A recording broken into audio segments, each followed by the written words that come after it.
Siapakah di antara kita ini yang sudah mendapat warisan dari orang tua kita? Hampir semua kan? Jangan malu-malu.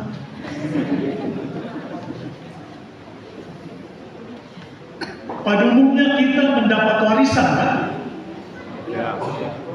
Inilah sudah dapat, tidak bunyi pula. Yang perempuan dapat warisan? Dapat. Banyak. Warisan itu bentuknya apa saja?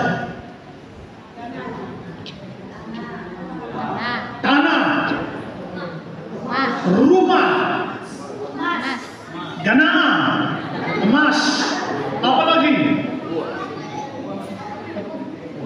Uang, apa lagi? Ikan. Kalau begitu ibu ternak nanti bagi pula. Tapi umumnya kita pasti mendapat warisan. Bahkan dalam keluarga akan terjadi perkelahian. Tidak hanya perkelahian, tapi juga pembunuhan. Karena apa? Karena berbagi warisan. Ada mengatakan tidak adil, ada mengatakan terlalu banyak untuk, dan ada mengatakan mengapa tidak dapat saya. Jadi semua kita mendapat warisan harta. Bapak Ibu saudara-saudariku yang terkasih, sebagai orang beriman kita juga mendapat warisan. Kita juga sebagai orang Katolik mendapat warisan dari Yesus Kristus yang adalah penyelamat kita. Apa kira-kira warisannya? Apa kira-kira yang diwariskan Yesus kepada kita yang sampai sekarang kita rayakan dan kita hidupi? Apa? Perayaan Ekaristi. Ekaristi menjadi tanda bahwa kita mendapat warisan yang berharga, warisan yang mulia. Dan ini menjadi tanda pengenal Katolik di seluruh dunia. Jadi warisan Ekaristi ini menjadi tanda bagi kita semua umat Katolik di dunia ini bahwa kita mendapat warisan dari Yesus. Kita tidak mendapat tanah warisan dari Yesus. Kita tidak mendapat uang warisan dari Yesus. Kita tidak mendapat warisan rumah dari Yesus. Tapi Yesus mewariskan kepada kita karya keselamatan. Yesus mewariskan kepada kita, itulah Ekaristi yang kudus dan suci itu. Maka kalau Yesus sudah mewariskan, berarti kita akan mengalami keselamatan itu. Apalagi yang diwariskan Yesus kepada kita malam ini, yang kita rayakan ini? Selain Ekaristi, perayaan Ekaristi, perayaan keselamatan, apalagi yang diwariskan Yesus yang kita rayakan pada malam hari ini?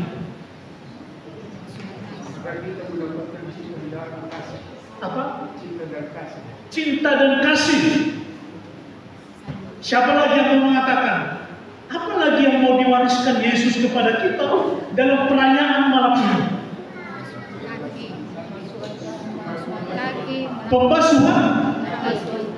Pembasuhan kaki. Yang mau dikatakan di sana adalah saling melayani, saling mengasihi. Dua hal yang mau diwariskan Tuhan Yesus kepada kita malam hari ini. Ekaristi dan saling mengasihi, saling mengasihi, melayani. Bapak Ibu saudara-saudari yang terkasih, perayaan Kamis Putih bagi kita adalah peringatan perjamuan Tuhan. Kita mendapat memperingati penetapan Ekaristi dan juga persekutuan umat beriman. Maka perjamuan Tuhan yang kita alami sekarang dalam setiap perayaan Ekaristi adalah bermula dari perjamuan Paskah bangsa Israel. Jadi Ekaristi yang kita rayakan sekarang itu bermula dari perjamuan Paskah bangsa Israel. Dalam perjamuan Paskah Israel, semua jemaat Israel berkumpul untuk merayakan perjamuan Paskah, pembebasan mereka dari perbudakan di Mesir. Jadi itu yang mereka rayakan, pembebasan bangsa Israel dari perbudakan bangsa Mesir dan dari ancaman kebinasaan dan maut yang dirasakan, yang dialami oleh bangsa Israel. Dalam merayakan perjamuan Paskah ini, tidak ada orang atau keluarga yang dikucilkan. Tak seorang pun dan kelompok apapun, tidak ada yang dikucilkan. Setiap orang besar dan kecil ikut, yang sakit dan sembuh ikut, yang muda dan tua ikut, setiap keluarga ikut, banyak atau sedikit jumlahnya, semua ikut. Jadi dalam perayaan Paskah ini, dalam bangsa Israel, semua diikutkan. Baik anak-anak, orang tua, orang dewasa, baik yang sakit maupun yang sehat, baik yang sedikit maupun yang banyak, semua diikutkan, dilibatkan dalam perjamuan malam Paskah itu. Penuh di dalamnya Paskah yang diadakan dalam perayaan Paskah itu. Maka Bapak Ibu saudara-saudari, satu hal yang mau kita pelajari, yang mau kita renungkan dalam perjamuan Paskah bangsa Israel itu adalah di sana ada solidaritas, ada kepedulian, ada perhatian kepada orang-orang yang miskin, yang menderita dan juga yang sakit. Itu dia. Jadi dalam perjamuan itu semua orang dilibatkan. Dalam perjamuan itu siapa saja dilibatkan. Dalam perjamuan itu mau melahirkan energi, kekuatan bagi kita untuk bisa supaya kita punya solidaritas kepada semua orang. Maka bagaimana dengan perjamuan Tuhan? Perjamuan Tuhan benar-benar adalah perjamuan kebersamaan, perjamuan persaudaraan. Tuhan Yesus hadir dan makan bersama dengan murid-muridnya menjelang penderitaan dan wafatnya di kayu salib. Yang istimewa dalam perjamuan Tuhan adalah roti dan anggur yang digunakan dalam perjamuan bersama itu adalah yang dijadikan menjadi darah dan tubuh Kristus sendiri. Seperti dalam bacaan kedua tadi kita dengar, Rasul Paulus menegaskan, dikatakan Tuhan Yesus pada malam waktu ia diserahkan, ia mengambil roti dan sesudah itu ia mengucap syukur atasnya, ia memecah-mecahkannya dan juga berkata, inilah tubuhku yang diserahkan bagimu. Perbuatlah ini menjadi kenangan akan datang. Demikian juga ia mengambil cawan sesudah makan, lalu berkata, cawan ini adalah perjanjian baru yang dimeteraikan dengan darahku. Perbuatlah ini menjadi peringatan akan datang. Maka Bapak Ibu saudara-saudari, dalam perjamuan ini kita tidak lagi makan roti dan tidak lagi minum anggur, tetapi kita makan tubuh Tuhan sendiri dan minum darah Tuhan sendiri. Dan itu diserahkan kepada kita umat Katolik untuk dirayakan setiap perayaan Ekaristi. Maka Bapak Ibu Saudara-saudari yang terkasih, nilai apa yang mau diwariskan Yesus kepada kita sebagai umat beriman, sebagai orang Katolik, sebagai umat kuasi paroki Podo ini? Apa yang mau kita terima? Apa yang mau kita hidupi? Apa yang mau kita lanjutkan sesudah kita merayakan perayaan Ekaristi? Perayaan Ekaristi menghendaki kepada kita supaya kita makin berpartisipasi, makin terlibat dalam hidup beriman. Siapa yang menerima Ekaristi pasti disatukan lebih erat dengan semua umat beriman menjadi satu tubuh, yaitu gereja. Jadi Bapak Ibu, kalau sering kita merayakan Ekaristi, kita akan menyatukan diri kita dengan seluruh umat yang ada di paroki ini. Karena apa? Kita disatukan oleh Yesus sendiri. Artinya bersatu dengan umat lain, membangun persekutuan umat dengan umat dan umat dengan Allah. Jadi kehadiran kita ini dalam perayaan malam ini, kita menyatukan diri kita dengan umat yang lain dan menyatukan diri kita dengan Allah sendiri. Maka perayaan Ekaristi mampu membangun solidaritas, kepedulian di antara kita untuk saling membantu, untuk saling memperhatikan, untuk saling menolong dan saling mendukung satu dengan yang lain. Maka dalam perjalanan bersama ini, Yesus memberikan dirinya sendiri untuk kita. Jadi Bapak Ibu, Ekaristi adalah mau berbagi, mau berkorban, mau memberi diri. Itulah disebut dengan Ekaristis. Dengan kita mengikuti perayaan Ekaristi, kita menjadi orang-orang yang Ekaristis, yang mau berkorban, yang mau berbagi, yang mau peduli dengan siapa saja. Tidak orang-orang yang hanya saya sukai, tidak orang-orang yang hanya saya cintai, tapi semua orang.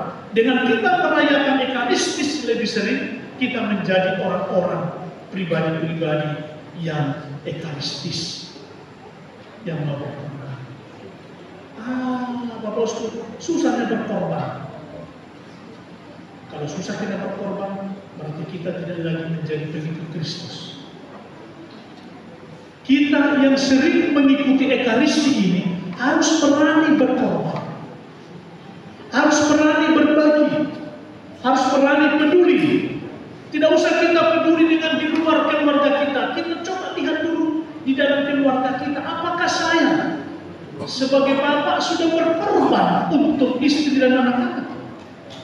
Apakah saya sebagai bapak sudah peduli dengan keluarga? Apakah ibu sebagai ibu keluarga sudah berkorbankah? Dan lain sebagainya. Maka mari kita lihat skop kecil dulu, baru kita lihat skop besar, baru lebih besar. Kalau kita bisa melakukan dalam skop yang kecil, dalam keluarga kita, saya yakin kita menjadi orang-orang Katolik yang Ekaristis, yang mau berkorban, yang mau berbagi, dan mau peduli. Maka perayaan Ekaristi ini mengundang kita untuk membagi kekuatan rohani kepada orang lain. Di dalam Ekaristi kita bersatu erat dengan Yesus. Ekaristi memberi kekuatan ilahi dalam hidup kita. Dengan kekuatan ilahi, penderitaan belum tentu hilang atau berkurang dari hidup kita. Jadi Bapak Ibu Saudara-saudari, jangan pikir begitu kita merayakan Ekaristi, datang ke gereja, kita langsung sembuh dari penyakit, kesulitan kita bisa berlalu dan seterusnya. Bukan. Ekaristi tujuannya bukan itu. Tapi ketika kita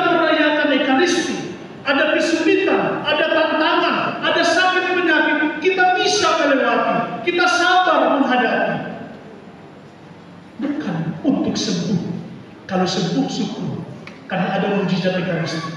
Tapi bukan mujizat itu. Tapi Ekaristi mau mengajak kita menjadi orang-orang Katolik yang selamat. Orang-orang Katolik yang mau mengikuti proses penyembuhan dan seterusnya. Kalau ada kesulitan, kita bisa menghadapinya. Kalau ada tantangan, kita bisa menghadapinya tanpa ada gangguan apapun. Jadi Ekaristi mau membuat kita semakin kuat menghadapi kesulitan, tantangan, sakit penyakit dalam hidup kita. Bapak Ibu, saudara-saudari yang terkasih, kekuatan Ekaristi juga membuat kita kuat. Ekaristi membuat kita sabar. Ekaristi membuat kita kuat. Dan setiap menghadapi kesulitan dan tantangan, kita memohon dalam perayaan Ekaristi supaya Tuhan Yesus memberikan kekuatan, kesabaran, ketangguhan supaya kita bisa melewatinya. Maka karena itulah kita diminta untuk tetap hadir dalam perayaan Ekaristi secara penuh, sadar, aktif, tidak datang hanya setengah wajah. Karena uskup datang malam ini saya datang katanya. Jangan. Uskup tidak datang, pastor paroki tidak datang, tapi kita siapapun yang datang, mari kita datang merayakan Ekaristi. Karena tadi Ekaristi itu adalah warisan yang mulia, warisan yang berharga, warisan keselamatan yang diserahkan Yesus kepada kita. Maka kita datang dalam perayaan Ekaristi mau menimba kekuatan dalam hidup kita. Karena di dalam Ekaristi kita akan menjadi hidup. Dalam Ekaristi kita akan mendapat keselamatan. Dalam Ekaristi kita tidak binasa karena Yesus menjaminkan siapa yang merayakan Ekaristi, siapa yang hidup dalam perayaan Ekaristi akan mendapat keselamatan.